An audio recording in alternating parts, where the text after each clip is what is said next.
Hey, do you like true crime? Me too. And I know what you're thinking. There's so many true crime pods out there, you've already heard all the stories. Well, what if I were to tell you you're wrong? I'm Leroy Luna, the host of Excuse Me, That's Illegal, the podcast that takes a hardcore look at softcore crime. I've got a back catalog of hundreds of bizarre and hilarious stories just waiting to be heard by you. So come join me. Excuse Me, That's Illegal is available anywhere you get your favorite podcasts, with new episodes dropping on the 10th, 20th, and 30th every month, baby!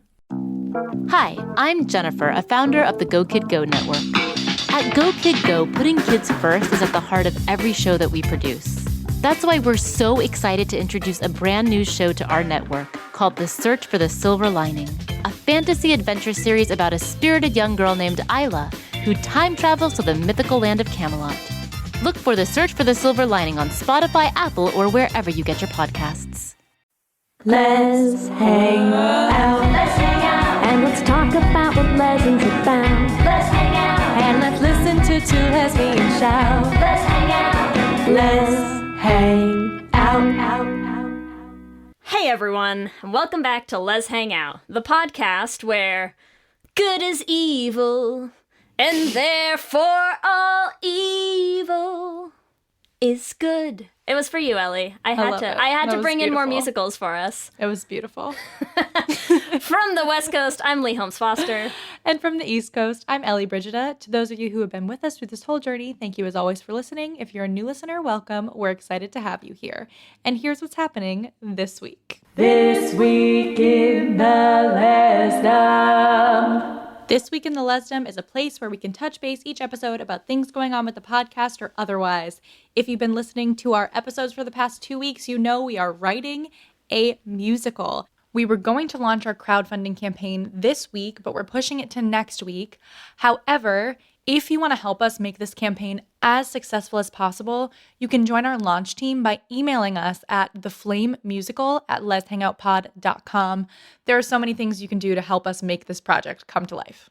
And if you just want to sing with us now, yes, we also are going to have our next Zoom karaoke night coming up. So that's going to be happening on Saturday, October 3rd from 3 to 6 p.m. Because, we have songs in our hearts right now. That's all. And we need to sing them. And that is Eastern Standard Time, just to clarify. We are so excited. We're also doing it from 3 to 6 for our international listeners who have told us they want an event in the afternoon on a weekend. So we hope our international listeners will come hang out with us then too. We also, on October 22nd, are going to be hosting Orphan Black Trivia from 8 to 10 p.m. Eastern Standard Time. I'm so excited for this Clone Club party. It's going to be amazing. It's going to be great. And in the greater Les universe, we have to talk about The Happiest Season, which is a new queer holiday rom-com. And I will say, a lot of people online, the mainstream media, have been saying this is the first gay holiday rom-com. We all know that it's not true because Seasons of Love gave us an incredible gay rom-com last year. However, we could always use more, and I'm very, very excited about it. Also, the cast is pretty incredible. Kristen Stewart and Mackenzie Davis playing a couple. I'm excited to see those arms on screen, in a gay way again. I cannot wait. Kristen Stewart is actually smiling in the trailer, which is really big for her. So I think just her being able to be gay on screen is really making her live. Also, Dan Levy will be in it, which honestly, if Dan Levy did a one-man show that was a gay holiday rom-com, I would watch it. So I'm in. Bottom line is I'm in. It's coming out in November. Let's make everyone know that the gays want and deserve more holiday rom-coms. And speaking of some queer holiday films, you may have seen on Queer Media Matters a little post about a movie called Friendsgiving that's coming out. Has a great cast, including Kat Dennings, Fortune Feimster, Wanda Sykes, Margaret Cho. I know, a lot of names you like. And apparently is going to be giving us a solid 10 or 12 queer characters. Because that sounds more realistic to having 10 or 12 gay holiday friends. Just give us a baker's dozen of queers is what we want. So, yeah, I don't know as much yet about, like, a lot of the details about it. I think they just released their first trailer, but we're super excited to hear more about that. And again, yes, give us all those queer holiday movies. That's what we want. Yes. And with that, that's what's happening this week. Back to you, Ellie and Lee. Thanks, Ellie and Lee. We are so excited to bring you episode 2 of season 4, Gayngels and Demons. That's right. And we are even more excited to be joined here with a special guest tonight. We have Nicole Maines with us. Hello. Thank you so much for having me. Let's get this started. Am I the first one or the 20th one to make that joke? Are actually the first one. Yeah, oh surprising. My God. 4 seasons of this and no one has bothered, right? Well, listen, I'm here to give the people their long overdue lesbian puns. We always joke that, like, the vibe, especially with our episode titles and stuff, is like blue. It's like gay blues, lesbian blues clues. Yeah, that's kind of what we go for. So I love it. You can't see Nicole right now, but she's speechless. I'm just, that really hits me where I live. Yes. It's a little much. We understand. Yes. Nicole Maines is an actress and transgender rights activist known for playing the first transgender superhero, Nia Nal, on Supergirl. Nicole, why don't you tell our listeners a little bit more about yourself and what you've been up to during what we like to call quarantine. Quarantine, love it. Okay, all right, I'm gonna fit right in here. Big puns, I love it.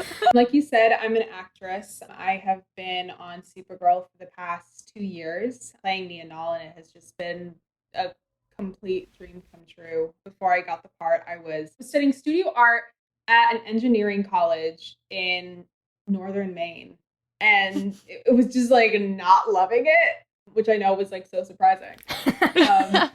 Yeah, so I was just really not loving where I was at, and just right in the nick of time, you know, Supergirl came along, and it was a complete like sepia to Technicolor moment, like full Wizard of Oz, you know, when she steps out of the house and she's like, oh my God, there are other colors of the rainbow. Yes. And so it's just been completely amazing. So since quarantine started, I first flew from Vancouver to Austin, Texas, where my parents live.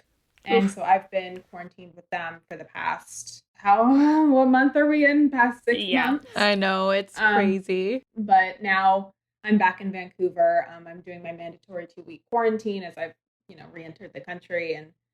And now living alone feels really, really weird. Yeah, I bet. Yeah, I'm kind of like, oh, I'm so lonely. But where are the people? Humans. Where did the humans go? I live pretty close to the sidewalk, so sometimes I just kind of like put my nose up against the glass and I'm like, hey, where you going? What's up? What are you doing today? You good? How's your mom? Look, when humans go extended periods without like any social interactions, it does weird things to you, you know? Yeah. Listen.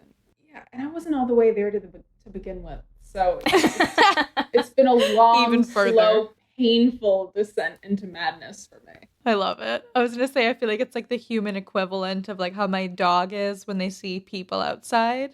Absolutely. And they just keep like wanting to talk to them. Oh, yeah. Yeah. Have you tried barking at them? Just like a little... You know, I have. And shockingly, they don't love it.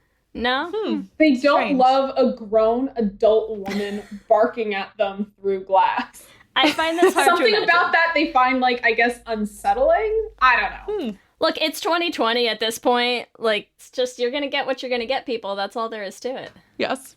I would love to talk a little bit more about how you got your job at Supergirl, if you can. Yeah, how do you trip into that? Yeah, from, because how do you make that transition? Yeah, right? For real. So I had been doing a lot of self-tape auditions for my whole time at college. They did an open casting call for trans actors for the role of Nia and for Dreamer. And so my agent sent that to me, and they were just kind of like, hey girl, you know, this one's kind of important, like maybe, you know, do good. Yeah. And so I paid a kid $70 to come to my house and to, you know, set up his film equipment and record it for me. I was a broke college student. I was filming all of my auditions on my laptop, propped up against the ironing board. And listen, we were doing the most with the least. Yes, you did what you sounds could. like my TikTok setup. It's fine. It's Oh, don't get me started on the TikTok setup. I don't get it. I'm trying to get into it because I'm like, I know it's like the new thing. It's the new Vine. Everyone loves it. I wasn't good at Vine, and I'm not good at TikTok. Because I can never, and I keep getting comments, and people are like, Nicole, why don't you post more? And I'm like, because all of my ideas suck. and it's hard. It takes so many takes. It's hard. Yeah, I'm like, the editing's a lot. I'm like, I care about you guys. I don't want to give you anything unless it is like the top best content I can come up with. And frankly, she's not there right now. She can't think of anything. And I'm like, you will get a video when I think of something. So yeah, I paid a kid to edit it and film it for me. And then I did the tape with my friend Lexi, and we sent it off and waited, and we didn't hear back for a while. And I guess we just kind of figured that they'd given it to somebody else, because that's the hard part about auditions. They can't say no to every single person who auditions. So when you don't hear back, you're just like, oh, I guess they hated it. Yeah. And so I was in Los Angeles filming my vampire movie Bit, and we did a 20-day shoot, and I had one day off. And on my one day off, I went in, they contacted us and were like, hey, can Nicole send in another self-tape? And my agent said, no need. She's in Los Angeles, just being like a professional woman or whatever. And she can come in. And so I went in on my day off, and I met with Robert and Jessica and Sarah. And I guess they liked something that I did, because, within the next day they were like, hey, come up to Vancouver. And I was like, oh, I can't. I'm on the plane. I'm on the plane. I'm already here. Yeah, I'm actually outside. The call is coming from inside the house. That's what I'm saying. I was fully like, I'm inside the house.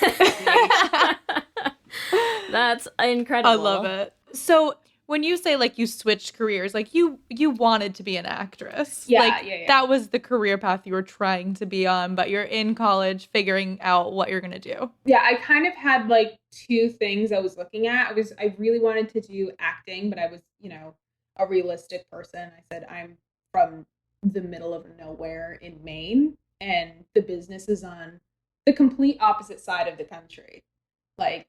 So I was trying to think of a backup. And because I am a fan of a steady paycheck, I studied art. And I said, my more realistic career goal is I'm going to be an artist. Because I guess I just don't understand like where money comes from or something.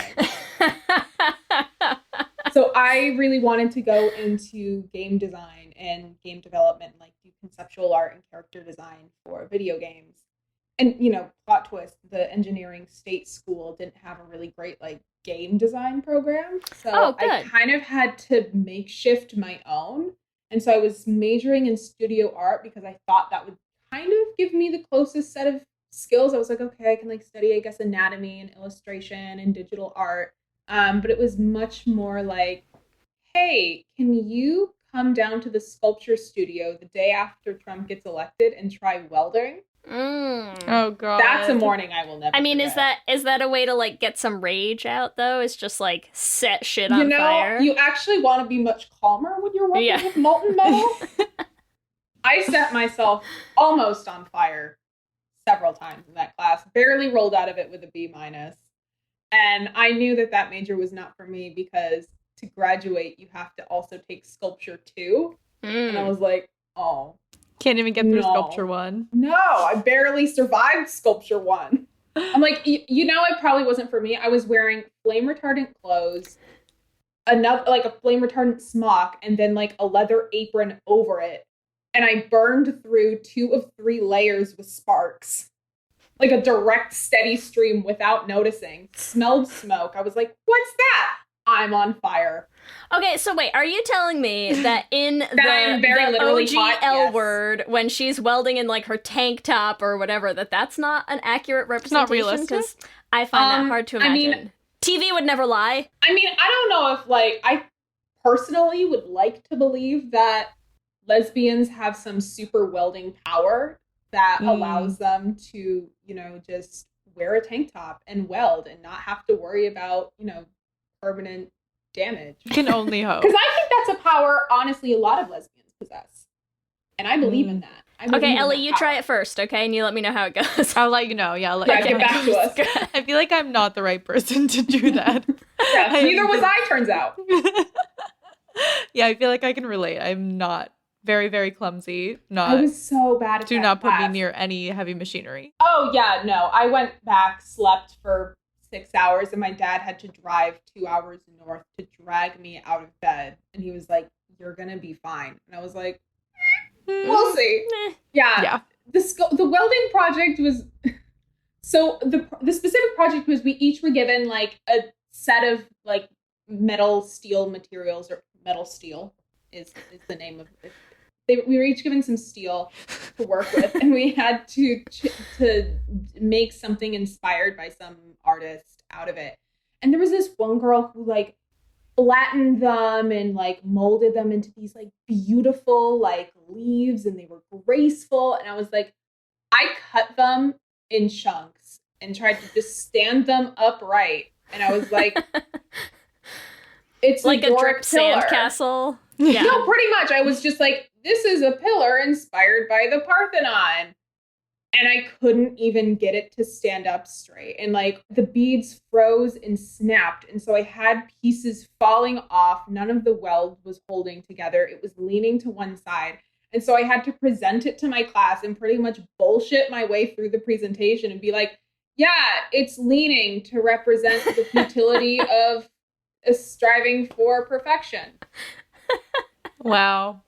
It was a complete, like, pull whatever I had, like, just out of a hat, out of my ass, be like, Like an this 8th is grade book intentional. report. You didn't read the book. Yeah. It was a bad scene, man. So clearly you're where you're meant to be. Yeah, now. I mean, the we hope takeaway. so. Because I can't go back. We can't go back. Go back. there. I have to look forward. What I love about this is I don't think I realized that Bit filmed that early. So you filmed a bit before Before I got even Supergirl part of me on happened. Supergirl, yeah. That's crazy. Yeah, we filmed that 2018, summer of 2018. And it took just so yeah. long to get to our screens. Why, I ask, why? Here's the thing with, I feel like, making movies, and especially making independent movies. Making it is not the hard part. It's then trying to get someone to buy it and be interested in it. We're like, hey, we did this thing we worked really hard on and we care a lot about. And they're just kind of like, what's your point? And yeah, so it took a while, and Miss Rona really screwed us too, because originally we were going to do a select theater release, and because I mean, this is a movie that was really made to be like seen in theaters. Like it's just, it like hits different in a movie theater, and obviously we couldn't do that. So then we had to kind of last minute do a digital release and just kind of be like, well, I hope people hear about this, you know, when I post it on Twitter, because there's not going to be really any other promotional campaign. Yeah. Yeah. Well, hopefully, like, a lot of people are looking for new content, and like, Yeah. people love me love vampires. I mean, it's had a really, really good response so far. People, it has had one of two responses. Either they love it, they vibe with it, it's gay vampires, it's Lost Boys but women. I would say Lost Boys but gayer, but Lost Boys is already pretty gay. It was like feminist, queer Lost Boys, and people are like, yes, I love this movie made for me. Or they're like the Reddit incels who are like, feminist, liberal, dribble, garbage, SJW, and I always see those comments and I'm like, yes. Right. Yes, you watched You it. got Yes. it. You understood. Yes, that's You understood it. the film. Absolutely. Yes, thank you. Like, good, you get Glad it. you got so much out of it. Yeah. Yeah, so I guess exactly. whether you loved it or hate it, at least people, I guess, understand it. Yes. Yeah, see, whereas I feel like Ellie and I, the spaces we exist in on the internets, like, we only saw the first of those responses. Yeah, Yes. well, I also feel like part of those negative responses, they didn't really watch it. Like, I feel like they saw the trailer because, of course, the trailer was very, like, men can't handle power, get the men out of here, kill them all, drink their blood. And when you watch the film, it's actually much more, it kind of starts out that way. And then it ends on much more of a note of, oh, oh no, Yeah. women can suck too. Yeah. You can all be Getting mental terrible. power. Yeah. Yeah, and it's that one needed like a rim shot in there. Sorry, it was just Oh, I know. I'm like, I didn't even get it. Listen, I make jokes, I make puns. I don't even. Jesse says this all the time. Jesse Rath he's like, one of my favorite things about you is you will say something just like punny and like stupid and spectacular, and I will not even realize it, and it will go completely over my own head, and everyone's dying, and I'm like, what'd I say? was it funny? Yeah, I was like, oh, thank you. You just gotta film those moments and get them on TikTok. That's all. And then you're set. Seriously. I had a friend in high school who said I just needed a camera on me 100% of the time because I would go viral in a day. And I think she said that after I was hauling down like probably 3 backpacks, like some art supplies down the steps to go to like theater rehearsal. I think we were doing like Crucible or something. I missed a step or something and all of my bags just dropped. Then I dropped, then rolled the rest of the way down the stairs. And she was like, yeah. Yeah. Okay. Scarlet Takes a Tumble Part 2, the sequel. Nicole takes it I'm gonna pitch something right now. I just want you to think about it, okay? It's a reality show. We're gonna call it Maine's in Maine. We're gonna take you back. We're gonna get you some welding equipment. We're just gonna put a camera on you 24 hours. See what happens. Just see what happens. A 24-hour live stream fly on the wall show of me trying to navigate sculpture. Yeah. Here's the thing, and I know why you don't I'm not have good to at decide now. I'm just putting the idea out there. You I'm know? just saying, like, give us the Emmy. Like, I mean, I know what. That's all I'm saying. Yeah, like I know an EGOT when I smell one. You know what I mean? By the way, it's also a musical.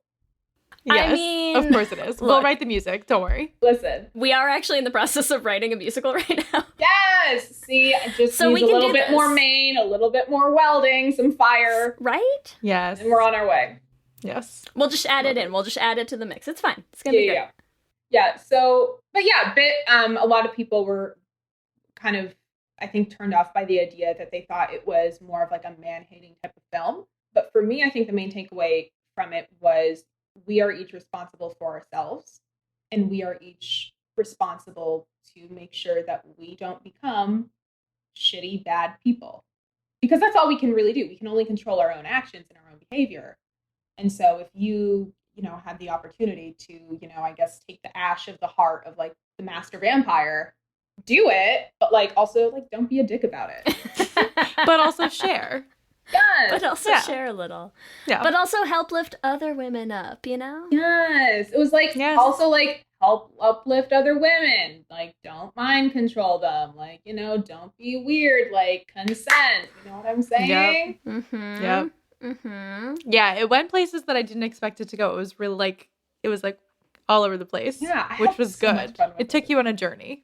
Right? It did take you on a journey. And I love when there's things that like that do actually have like decent, thoughtful messages, but like don't take themselves overly seriously as a movie. You know, that was one of like, my favorite things. It's the best because you're just like it's fun. It's like fun and enjoyable to just sit through, but also you're like, oh, yeah. At no point I think was bit like, oh, we are highbrow cinema, right? We are You're not making the aiming for points Portrait that of a Lady need on to be Fire. Yeah, no, it was not that. It was like, oh, we're just gonna be like gay vampires in Los Angeles, like kicking ass, riding skateboards, and sorry, I have to make a terrible pun joke right now. Make it so good. Okay, I just have to call it Portrait of a Lady on Sire. That's what I'm going with. Okay, with vampires. That's hard. Do with that what you will, listeners. Good. That's all I can. This is what I have Put it on for a you. T-shirt. Love it. A bit shirt that says Portrait of a Lady on Sire. Oh my god, I would die. Let's make them. I mean, listen, I'm just waiting for it to really take. I'm like, how great would those Funko Pops of like the Bit Girls be? Yes, that would would be amazing. Be everything. I want Duke merchandise. She is my favorite part of that movie. That whole 70s flashback. With like Rasputin playing, and I'm like, she's like, I'm a full-blown fucking dyke. And here I you're am just like, drooling over a man. And I'm like, yes! I will say, I'm like, Duke was one of my favorite characters. And also, like, freaking amazing. I really just, like, I was rooting for her the whole time. I'm like, I know she's supposed to be the villain, but I'm like, she's not the villain, though. Give me more. She's honestly kind of a victim of her own circumstance. Like, she did with power what she had only ever seen power used for. She kind of got caught up in the cycle that Vlad had her in for decades. And, she just kind of fell into that. I mean, not absolving her of her own responsibility because, I mean, maybe I'm biased towards Laurel, but, like, I put that bitch in a hole and now she's going to stay there. That was my favorite bit, getting to just, like, drop her heart in a hole and watch her dive after it. I felt so cool. So let's talk a little bit about, like, a bit and also, like, being Nia, right? There's so many, like, fight sequences and all that kind of stuff. Like, how do you do all of, like, do you have stunt doubles for that? Or are you, like, do you do a lot of your own fight stuff? Fight stuff, bite stuff? Do you do all that? All the biting. Honey, that was nice. It was great. I loved getting to bite people. I had this, I don't think they used it in the movie, but we're just going to cut that audio clip out and just use it. I love biting people. Yeah. Unprovoked, unannounced. After this quarantine ends, I'm going out, I'm biting someone on the sidewalk. I'm just going to chomp into their upper thigh. You do what you got to do. You do you, good girl. choice You do you. of placement for the bite. I'll be like, I've missed people, chomp. How are you? There was this great scene that I don't know if they used in the movie of, like, I felt like I was feeling it. It was the vampire hunter bit him, killed him, loved it. Drank his blood, and I threw him to the side, and then I just spit his own blood on him, and I was like, oh, I feel so cool. Empowering that is scenes empowering. To shoot. Yeah. That was so much fun. Yeah, but so for the fight scenes, I do as much of it that I can do. And so we learn, especially in Supergirl, we learn all of the choreography, and I'm pretty good at memorizing choreography. So I will do all the fight scenes myself, and then when they move to a wider shot, they will usually have stunt doubles do it. And so when you see a wider shot, it's usually stunt people because they are endlessly more good and graceful at it than the rest of us are. I exhibit much more of a awkward in the body kind of fighting style. Yeah, but up close we all do it. So then obviously you spin around. It's like your face. Yeah, use the close-up shots and stuff. There was this great fight scene we did in 5-10, the bottle episode, where Nia fights Bad Brainy, and it was like this badass fight sequence, and they cut it short, but it was like a whole thing. The fight scenes in that episode were so long, a lot of them ended up getting cut. I got thrown over 3 tables that episode. He throws me over a table. You actually did, not your stunt doubles. No, my stunt, me as in Nia. Okay.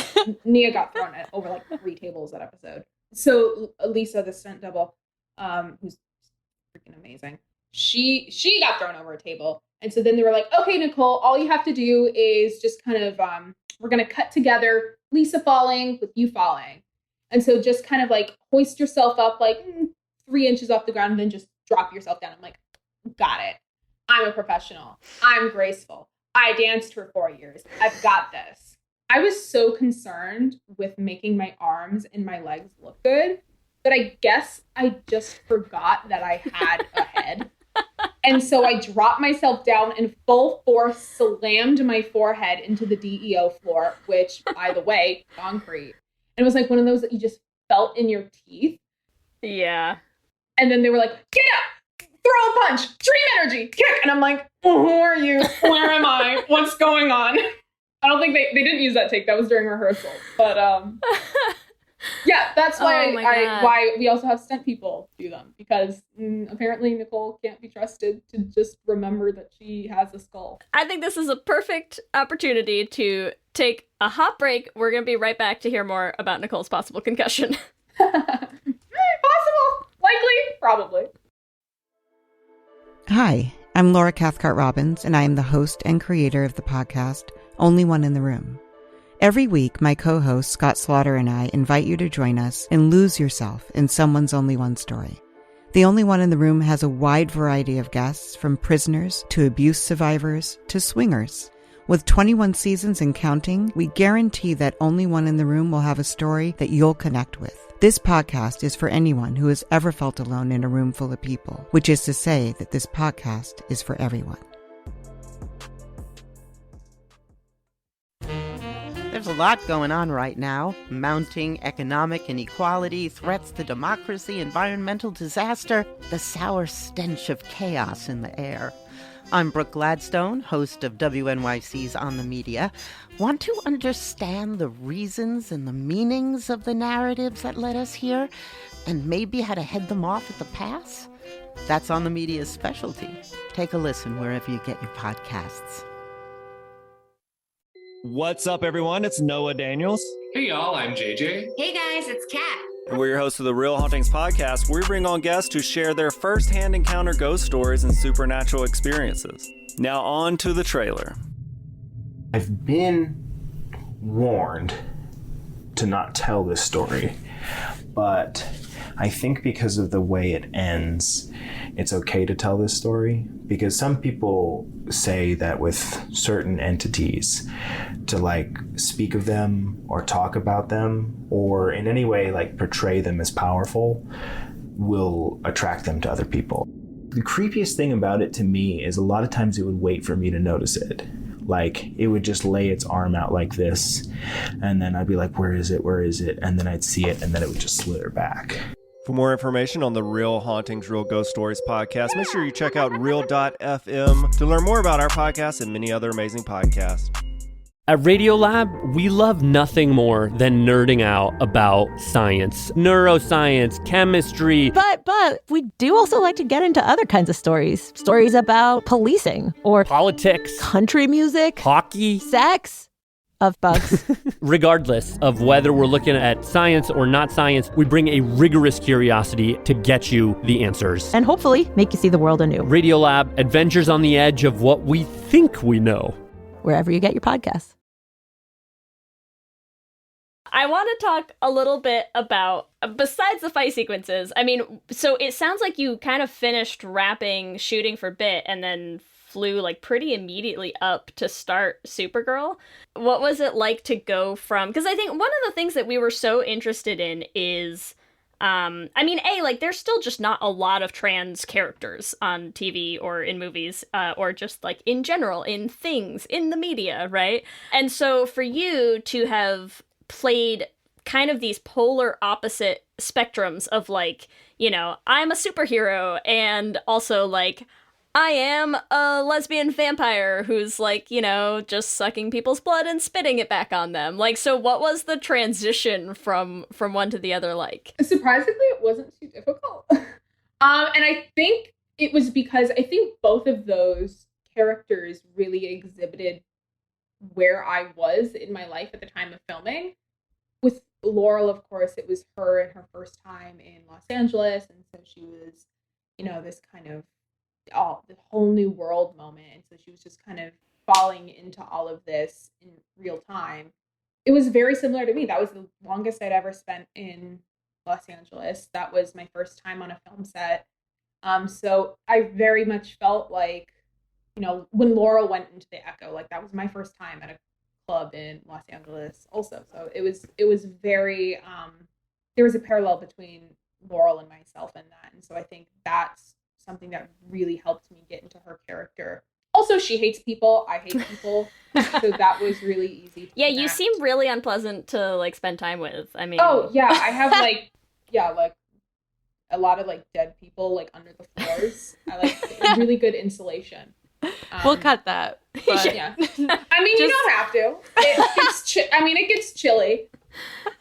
Yes. And then with Nia, she was the newbie at Catco. She was learning the superhero ropes at the same time that I was the newbie on set, and I was really learning the acting ropes because I hadn't had that same formal training that so many people had. And so now at the same time as Nia's trying to figure out her powers and where she is at Catco and figuring out being a superhero, I'm trying to keep up with like Katie McGraw and Melissa Benoist and David Harewood and like literal legends. And I'm like, hi, I'm Nicole from Maine, and I'm just real excited to be here. That's not a Maine accent. I don't know why I did that, but it is if you say it is. No one will know. Oh yeah, Maine accents are. Really what even is a Maine accent? Let's hear it. Do a Maine. Yeah, can't get that from you, bud. It's really specific. It's really weird. Yeah. Just go live in the woods by yourself for like a couple years, Ellie, and I Stop think you there. done That. Yeah, been there, done that, loved it. Getting into both of those different characters was much easier because I was able to pretty closely relate myself to what they were both going through. And I think that's the goal for a lot of actors, because you want to reach as little as possible when you're playing a character. You want to put as much of yourself into them as you can. I think personally that's what works for me, because then it just doesn't feel as much of a stretch every day. I would love to talk about like you playing a superhero and what that means to be the first transgender superhero. Like, that's amazing. How has that been for you with fans and also with just playing the role? I mean, it's been freaking incredible. I mean, that has to be where the goalposts are as far as just accomplishments. I think like we all in 5th grade and, elementary school, we all wanted to be superheroes. And now I can say, oh, I got to be a superhero. And it has just been so incredible and amazing. And I get to go to set every day, put on a super suit and a mask and pretend to see the future and shoot energy out of my hands. It is the stupidest job in the world.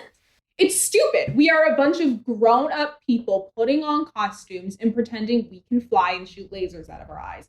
We're insane. Does it feel insane to film that stuff? A little bit, but it's also really, really fun because you can just like kind of be a kid and just play around, and it's in that moment when you're doing the scene, it's totally believable. And you cannot tell me that I am not putting up a shield or I did not just see the future. Yeah. It's the suspension of disbelief, which is just really, for me, I think a lot of fun. And, we all do that, I think, when we watch television, is we just kind of suspend all disbelief that, oh, of course she can fly. Oh, of course, glasses mask your secret identity. No one can tell. Like, of course. That's the disbelief that we all just kind of let go. And I think filming those scenes is really awesome to just be able to exist in that universe for a second. And so I absolutely love that. And as far as with the fans go, I was really, really nervous that Nia was only going to appeal to the queer community. And to find that she has found so much support from outside queer folks, and to have cisgender and heterosexual people being like, oh, I love Nia. She's one of my favorite characters on the show. Or I love Nia. She's my favorite superhero. I'm like, oh, she has the staying power. She has some legs in this competition. That has been one of the most rewarding things, because I think I knew she was going to be pretty popular, especially among trans people. And I wasn't sure how much support she was going to get from folks outside of that. And so to see how many people love her is really, really, I think, inspiring and gives me a lot of hope. And also, I think just for the character, that's really awesome. And for trans representation, it's like you can have this awesome character who is trans, and that's not the only thing about her. Yeah. She has a million and other things going on that don't have to do with her gender identity, and that has been really, really great to see and to be a part of. Because it gets exhausting having to just be the trans person all the time. Or I'm sure you guys know, like, having to be the token gay person all the time. It's like, I do other shit, right? And so for Nia, like, wait, we do other shit? Yeah. Like, well, I don't know about you guys. No, I'm just kidding. But like for Nia, it's like really great for her to be able to like be a reporter, be a superhero, be a girlfriend, and do all this while trans, and to get to see trans people existing in those spaces that we previously haven't gotten to really inhabit. And Has it's been something really that I actually love about both Nia and Laurel as characters is like they're very. It's not just that they're fleshed out, but I think Laurel especially like the fact of Laurel being trans in the movie is like almost barely. I don't even think it's like explicitly said ever. It's never you said. can kind of catch it if you're It's like there if paying you're looking for attention. it. Yeah. But it's never really a big part of it. There are verbal cues that if you are tuned in, you will catch and be like, oh, they're talking about her transience there. But the words "she's transgender" never leave anybody's lips. They're never said. Because there's never really a space in the movie for that. Because that's not what her journey is about. It's not about, oh man, I'm a trans woman in the big city. What's a girl to do? Oh man, I'm a trans vampire. What am I gonna do now? It's like, geez, I'm a transgender in trouble.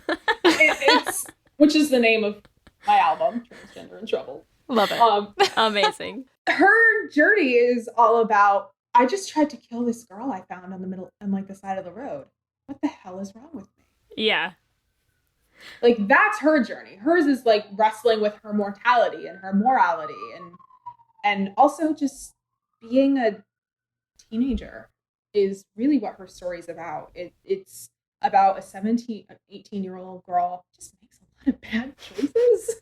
And as no 18-year-olds have done ever.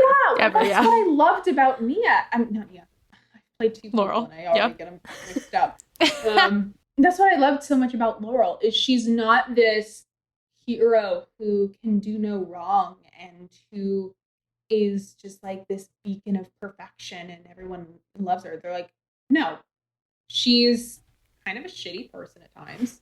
She's selfish. She makes bad choices, but she's 18. Yeah. And that's what you do. And I think that's why she was so endearing. And I think that's why a lot of people who watch the movie love her so much is because there is never an instance where we're trying to pull the wool over anybody's eyes and be like, she's this great pillar of virtue. And like, no, we know she's not. You root for her as a protagonist because she is a flawed individual and because that's relatable. Yeah. And it's the same thing with Nia. And I was really, really afraid to let Nia have that and to let Nia be that three-dimensional, flawed person because I was like, I really need her to be a success. I really need people to love Nia. And I was afraid to show her in anything besides a glimmering, perfect light. And I think now, 2 seasons in, we have seen several times where Nia does not make the best choice, just does maybe not smart things and makes mistakes. And that's okay, because that's what people do. And that is why I think these are such good characters, characters in general. But especially as far as representation goes, that's why I think these are 2 great trans characters, because they show trans people as 3-dimensional people who have strengths, who have weaknesses, who have moments of victory, and who have just moments where they do something so inexplicably stupid, like going home with a girl you just met at a bar and also not telling your brother where you're going, and then getting thrown off of a roof and spending the night in a dumpster. Like, first of all, been there. Second of all, like, girl, what? Yeah. In what realm is that a good idea? But she was 18 and she doesn't need nobody to tell her what to do. Yep. Well, maybe she doesn't need someone to tell her what to do, but she didn't want someone to tell her what to do. Yes. Well, and I love it too that like they are both well-rounded and they're at completely opposite ends of that spectrum of like like your good and evil characters. And what I love about it is that they're written in a way that allows them to work in the places where they are. Because I think, it's still something, I know it's something that we hear with like queer characters still. I know it's definitely something that comes up with like trans characters is like writing your villains or writing like bad characters with your marginalized groups is like still can be a really touchy and like frequently problematic thing to do, like if it's not done well or if it's not done carefully. I am totally of the mindset where I'm like, at this point, I want to see us be able to move on having to have our queer characters like be perfect all the time. Because first of all, that's not realistic. Second of all, it leaves the rest of us in the real world as disappointments to cisheads everywhere. They're like, not even... wait, you're not perfect in real life. And I'm like, no, I just hit my grandma with my car. And I'm trans, and that's okay. But I think, like, beyond just perfect, it's like, you know, I'm thinking about when Pretty Little Liars, like, had the whole reveal of, like, Cece is Charles and all this stuff, and, like, now we killed her off, and she was just evil and insane, and it's like, but at the same time, I feel like they didn't give you enough to, like, understand that character, you know? And that's what I love about this is, like, Laurel is a flawed character and a vampire who's killing people and, like, exists in the evil end of, like, the reality spectrum in characters. There's never a moment where you don't understand why she's doing it. Right, and there's never a moment where she's not the protagonist of your story, you know? You're like, she rooting still for her the whole is. time. Yeah. And I love that. I think that's great to have characters that are written in a way that allows you to explore more than just, like, and here you're perfect, and you just show up and be trans and perfect, and then, like, shuffle your way off screen. Do you think that's why so many gay people like Disney villains more than the protagonists? Because they're gay? Because the gay-coded, the gay-coded villain. I'm like, oh, Ursula, she's everything. Yes. Jafar, it. Scar, hot. Scar, a queen. Hades, come on. I mean, yes. Hades, a full biological woman. Yes. Like, I loved the villains so much more. Yes. They were so much more fun. It's honestly true, though. And maybe that's why now I'm kind of like, I want to play a villain. Let me play a gay villain. Come on. Yes. Yes. I want it so bad. It is exciting. You'll get there. I'm like, let us go back to our roots. I'm like, let us go back to our roots. Let us play bad guys. Let us take over the world. The first gay, like, actually gay Disney villain will be you. I'm putting this out there into the universe. All I'm saying is I want to see it. I'd love to see it. We're doing a musical, and part of our production team, we have someone who came in to help us produce it, and she just posted I'm going to bring up TikTok as much as I possibly can this episode, apparently. But she just posted a great TikTok that was like a gender bent, like Aladdin, female Aladdin, like meeting the princess or whatever. And like, I could see, like, an all-female remake of, like, queered up Aladdin. Jafar. We need you as Jafar. That's all I'm saying. No, you know who needs to play Jafar is Jesse. Yes. He needs to play Jafar. And I'll play, what's the parrot's name? Yeah, I knew. I felt it for you. I was like, Yago. You are Yago.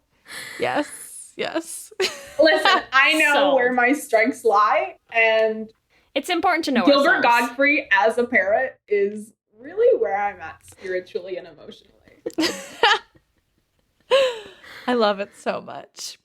While we're talking about well-rounded rep in general, have you seen the Disclosure documentary on Netflix? Yes, I have. Correct me if I'm wrong. You did play a role on TV before, right? Where I'm pretty sure you were like, you basically were one of the tropes they were talking about, where it's like, when they had shook seeing it. I was like, oh my God, I did that. Yes.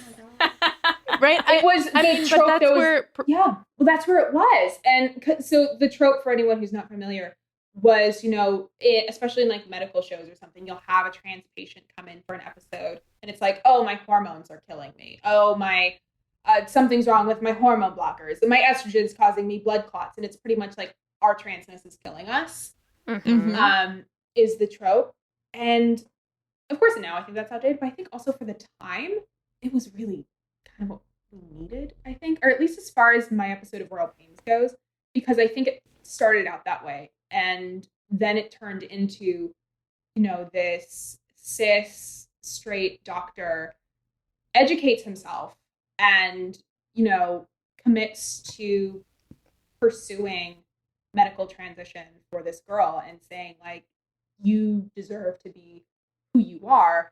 And this pre-existing condition you have is not going to keep you from that. And I'm going to work with you and we are going to overcome this. And your estrogen is not going to kill you. Because truthfully, her estrogen wasn't killing her.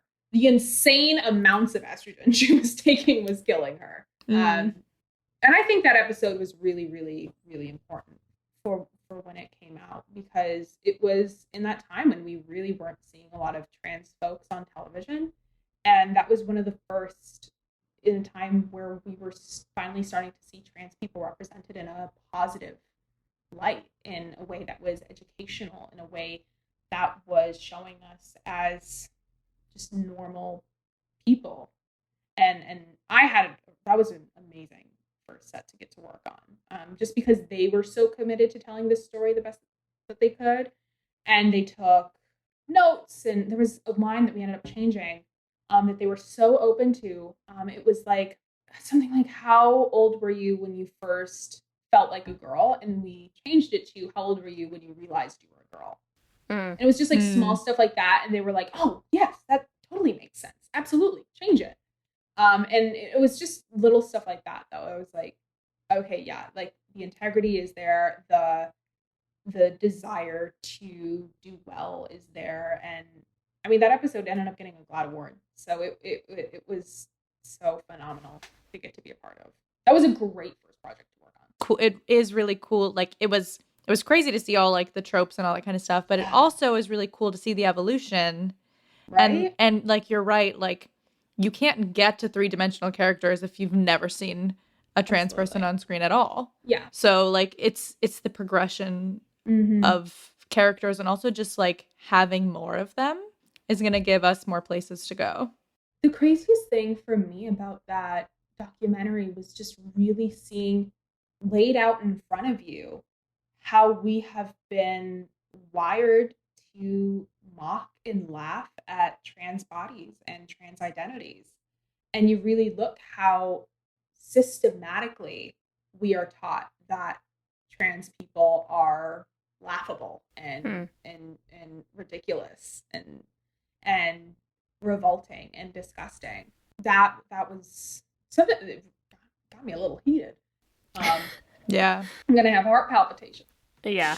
But that's allowed. We allow that here. Yeah. Seeing it all laid out in front of you, I was really like, yeah, they're right. We have, since film started, been taught that trans identities are ridiculous and laughable and gross. And so I think it's also really helpful, at least to see now where we are with representation, and especially with Laurel and with Nia, seeing, especially, I think it's more Nia than with Laurel, because I think it's more necessary in heterosexual relationships to portray trans women as attractive and desirable and heterosexual, and it doesn't make you gay, and it's not this gross thing, and you're just seeing you're seeing Brainiac just love her for who she is and never once question his own masculinity because of his relationship with a trans woman, and getting to see that and getting to see them develop this really beautiful relationship has been, well, right up until he broke up with her. Spoilers. Well, listen, shit happens. But also, I think there's something that I really loved too about having Laurel be a trans lesbian, because like I also love the whole. I mean, I get we talked about the Reddit incels and stuff, but I also love the kind of like, fuck you, TERFs, that right. Has also marry that. So I'm like, yes, yeah, lesbians can be attracted to trans women and still be considered lesbians, because trans women are women. Period. JKRowling.com. Yes. And that's a wrap, folks. That's the episode. Listen. What a way that would be to end, right? Just leave it. Just like cut the audio after that. And we're done. Ow.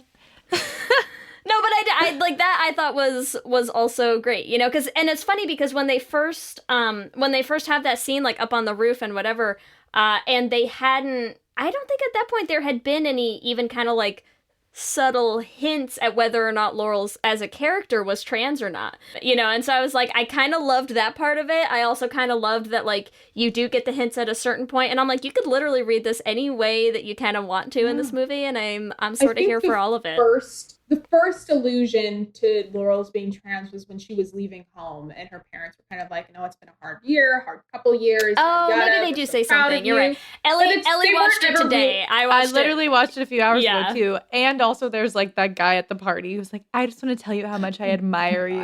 That was a hilarious scene. He was hilarious. And he was killing us doing that whole scene because he was just like this ridiculous. I think you are great. And I love that scene also because we have all been the trans woman who's like sitting there like, thanks for calling attention to it. I don't want to talk about this with you. Go away.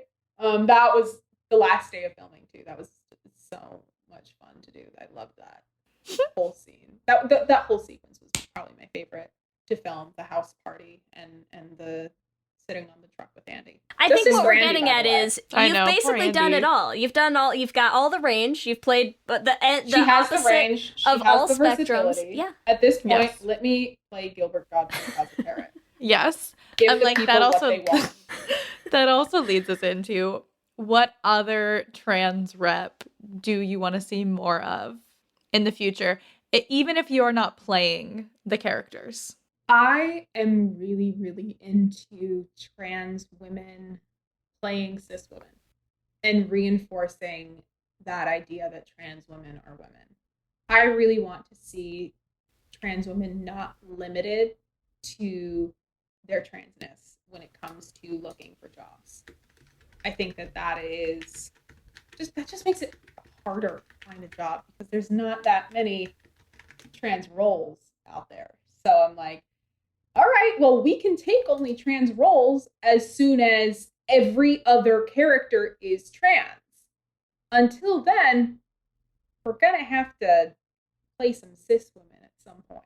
Yeah. That was another thing that I loved in Disclosure is the whole story of like Sandra having been stealth for so long. And you're just like, you've done it. You've cast trans women in cis roles. Yes. And I no promise one you, said a damn thing. Right. And it's like, I promise you there's more. Yeah, absolutely. You know there's more out for there. 2 years. I was stealth for 2 years in middle school. And first of all, props to her because that was really, really hard. But it's possible. Trans women do not have to disclose their transness to anybody. That does not have to be the defining feature of our careers anywhere, but especially in Hollywood. We should, just as the characters we play are three-dimensional and have different facets to their identity, the actors playing them are the same way. We are not just trans actors. I am not just a trans actor, activist. I do other stuff, and I can play whatever woman you want me to play. I have the range. Or parrot. Hire her. Or parrot. Or I can play. Listen, Taylor Swift can play a tree. I can play a parrot. Yeah. Did I say Taylor Swift? I meant Scarlett Johansson. I was like, well, if Taylor Swift wants to play a tree, like, cis it's fine. women, I don't know who they are. I was just thinking like maybe Can't like tell them apart. Can't tell the them apart. folklore album covers, like she's in the trees. I don't know. Maybe she thought she was. Yeah, I was like, maybe there was a music video where like Taylor was singing and then she also was a tree. I was just gonna go with it. I am everybody's mother who like doesn't know celebrities, and she's like, "Oh yeah, what's his name? Yeah, him. I don't know Oh, who anybody is." So on that note, Ellie, I think it's time for our Q&A. Let's do it. Let's do it. On that note, we know 100% Nicole did get concussed. And to bring it back, we finally have solved the concussion. Yeah. There you go. All right. Nicole's not okay. It's time for our Q&A. Q and gay. So our Q&A, we're going to ask you some multiple choice or yes or no questions. Okay. We're going to put them up on our Twitter for our listeners to answer, but we're going to ask you them first. So here we go. Number 1. So excited. Are you more of an A, angel, or B, demon? I think like the street cred part of me wants to say like, yeah, I'm a demon. But like, I was a really good kid. Like in high school and everything, like I didn't like do anything. So I'm definitely more of like an angel. But thanks. It's okay. You can still play I demons lost my all you bad want. bitch status. We'll cut it. We'll cut the answer. It's fine. Yeah. Question one Got never the answer. existed. I'm a bad bitch all the way. Demon. I won't even answer the question. I'm that much of a demon. Question 2. What would you choose as your superhero power out of A, immortality, B, super strength, C, precognition, or D, heat vision? Immortality seems more like a curse. Precognition would stress me out. So between super strength and heat vision, I'd say super strength. I think that'd be like a lot cooler. Like I don't know if it's as flashy, but like I was also like fully like the weeaboo kid in middle school and in high school watching Naruto, and I was like, Tsunade is everything. I want to be her. Good answer. All right, question 3. What show/movie has your favorite trans rep? A, Supergirl, B, Bit, C, Sense8, or D, Orange is the New Black? I know this is a hard question for you. It's an attack. But we're going to put it on our Twitter too, so it's more for our listeners, but want to know your answer. Or a write-in. You're welcome to answer a write-in. Yeah, no, it's definitely probably between, I mean, I'm biased between Supergirl and Bit. It's hard to pick because I love them both for different reasons. There's no wrong answer. You can pick both. All of the above. I'd say both, Bit and Supergirl. I've had so much fun on both. But also Orange is the New Black because that like revolutionized like the game. And that said, hey, here is this like confident, powerful, beautiful Black trans woman killing it. But also doing hair in Sense8 and prison No and, Manita like, has my heart, so I don't know. I've never seen Sense8. Oh my god. Look, you're in lockdown right now, so like we have some homework for Watch you. it. I've been rewatching Once Upon a Time. That's been my like quarantine. Okay, I pause the was rewatch. obsessed with that show the first season, but then I sort of just Give a couple dropped episodes off. of First Sense8 four a were, try. like, That's it all I'm for saying. me. First 3 were it for me. 4 was like, okay, 5 is kind of there. I watched season 6, and then after everybody left, I didn't watch season 7 ever. Yeah. But Look, we do a damn series good show. every other episode. We do a series called Should Have Been Gay. I'm just saying we haven't done Swan Queen yet, so if you ever need to come back, you know. I don't know. I was a big Captain Swan shipper, though. I have like 3 Captain Hook shirts. I love Captain Hook is hot. Captain Guyliner was like the best nickname. Crazy. I love that show. I loved everything on that show. I love them so much. Yes. Rewatching it was like definitely, and I watched it with my mother too. Like she'd never seen it, and so I was rewatching it with her, and she was having a blast. And then Zelina got there, and I was like, and this is where it gets good. Yep. But also, you should watch Sense8 because it's amazing. I know. I have so much I need to And do. I now have to rewatch Once Upon a Time. Question 4. What vampire universe would you want to be in out of A, the Bit vampires, B, Buffy vampires, or C, the Lestat vampires? Hidden answer D, True Blood. Oh, okay. I'll add it to the list. Love me some True Blood. All I ever wanted to be in life was Pamela Swinford de Beaufort. Nice. You're almost there. Everything. You're almost there. She's everything. Question 5. What part of 2020 do you wish you could have predicted? A, COVID, B, murder hornets, or C, the Fire Nation attack?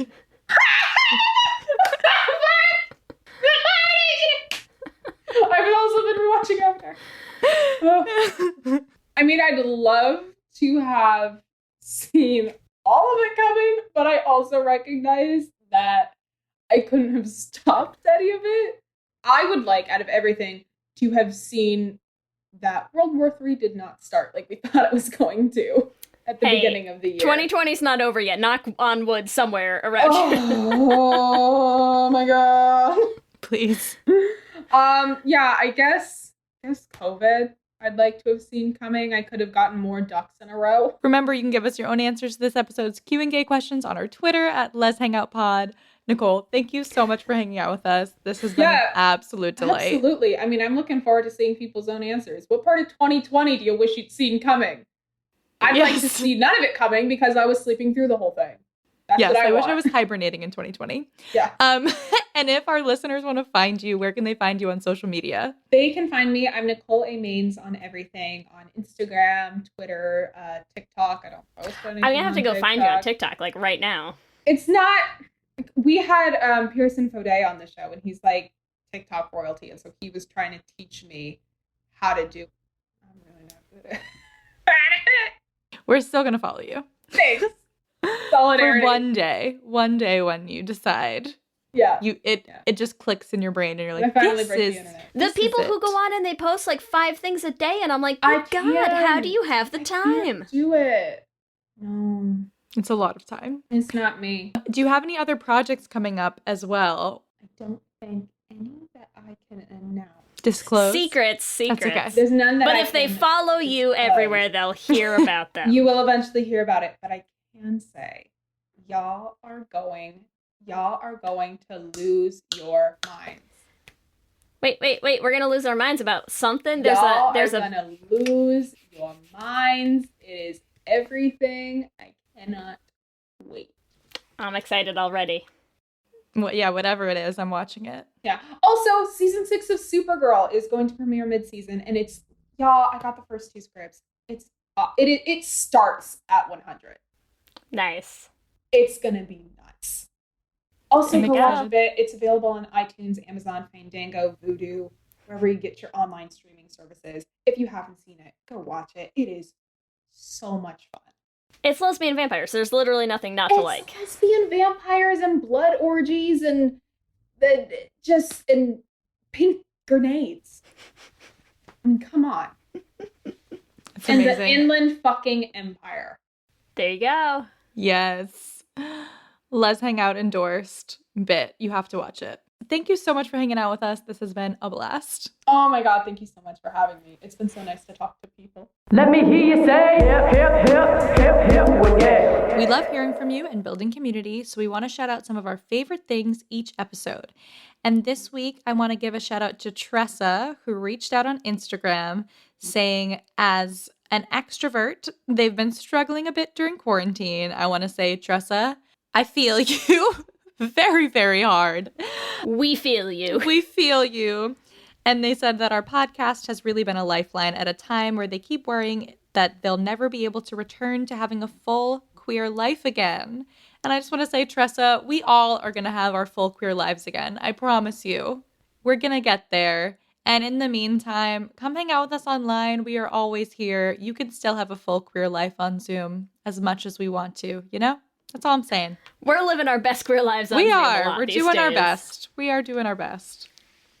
We also want to thank, as always, our Lesbian Jesus patrons, Mark Foster, Jess Klaus, Tanya Ferguson, Danny Griswold, Jacqueline Rose Nishino, Sarah and Julia, Carrie Ann Lawrence, Danny Gunluck Tamora, Brittany Ray, Alana Rosen, and Tara Gleason, and our King Princess patrons, Amy and Ellen, Leah Henley, Liz Chen, and Wendy K. Bartlett. Thank you all so much. We obviously could not stop screaming about how much we love our patrons these days, and especially all of you. Remember, you can also find us on all the social medias, Instagram, Facebook, and Twitter at Let's Hang Out Pod. You can email us at letshangoutpod@gmail.com. Or check out our website at letshangoutpod.com. Make sure that you subscribe on whatever app you use to listen to podcasts. That way you'll get new episodes as soon as they go up. We're also posting videos on our YouTube channel, so make sure you subscribe at youtube.com/letshangoutpod to catch them. If you want to help support the podcast, there are so many ways that you can do that. The first, it's easy, it's free. Go on the Apple Podcasts app and leave us a rating and a review. It helps new people find the show, and also we love reading the reviews. And if you want to join us on Patreon, we would love to see you there. You can do that at bit.ly/lespatreon. Like Lee has been saying, we love our patrons. We love to talk to them all the time. We have our private Discord chat where we're always hanging out, chatting about queer media. Today I was on for honestly 3 hours just seeing everyone's introductions and seeing what's going on in people's lives. But we would love to see you there as well at bit.ly/lespatreon. It really helps us to keep making this show for all of you. And if you need some new merch, you can head to our TeePublic store. We have all sorts of fun designs. You can get them on tees, on tanks, on sweaters or sweatshirts as it's, starting to head a little more into the fall months now. You can find that at bit.ly/lesshop. And if you want to find us individually, you can find me at Ellie Brigida on Instagram, Twitter, and TikTok. And you can find me at LSH Foster on Instagram, Twitter, and on TikTok. With that, I'm Ellie. And I'm Lee. And let's hang out again soon. Let's hang out.